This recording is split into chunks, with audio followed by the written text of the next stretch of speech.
Aquí tienen una linda vista. Hasta hoy pude salir porque,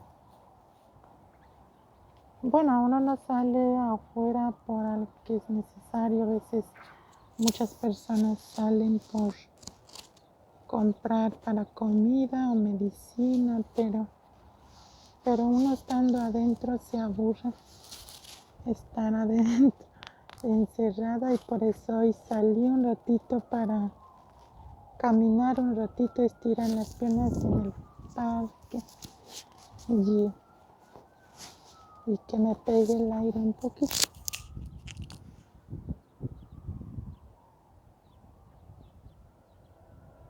Aquí pueden mirar en bonita vista que tiene.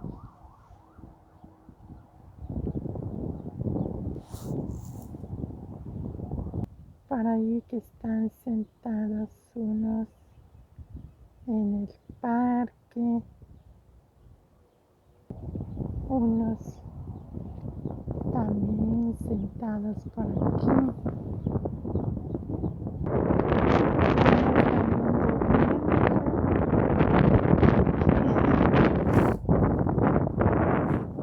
Paseando.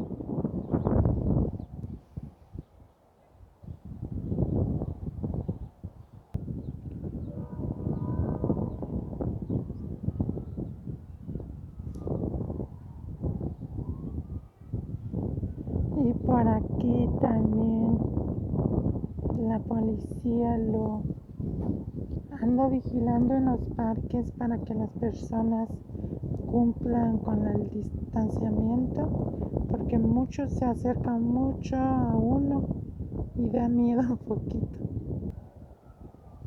Pero tan siquiera pues yo vine solita, pero trato de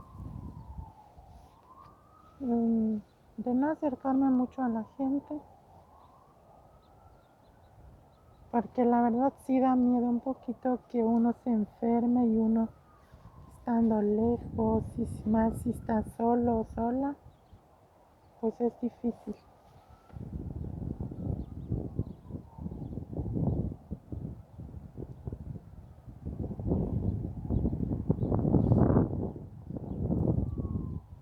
Pero por aquí pues salí para que puedan mirar un poco también.